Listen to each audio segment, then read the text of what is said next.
বন্ধুরা, আল্লাহ তাআলার রহমত আমাদের উপরে যে বর্ষিত হয় তারই নিদর্শন আমি ক্যাপচার করে রেখেছি আপনাদের দেখানোর জন্য।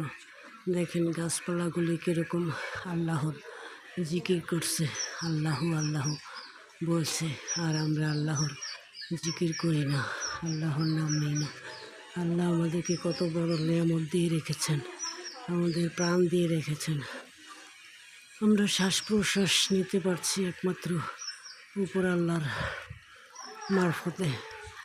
দেখেন গাছগুলি কীরকম নিচে হেলে দুলে যাচ্ছে, প্রচণ্ড বাতাস, কত সুন্দর, মনোমুগ্ধকর, দেখলেই ভালো লাগে।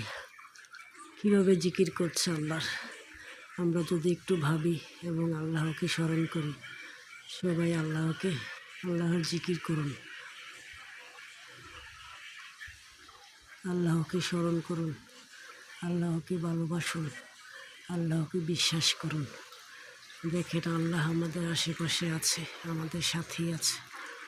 আমাদেরকে কীরকম এক সেকেন্ডে দেখেন বাতাস বন্ধ করে দিয়েছে, আমাদের নিঃশ্বাস প্রশ্বাস বন্ধ করে দিতে পারে এক মুহূর্তে। তাই আল্লাহকে আমরা বেশি ভরসা করব, বিশ্বাস করব, আল্লাহকে ভালোবাসবো। সবাই ভালো থাকবেন, সুস্থ থাকবেন, নিরাপদে থাকবেন, আল্লাহর জিকিরের সাথে থাকবেন। আল্লাহ হাফেজ।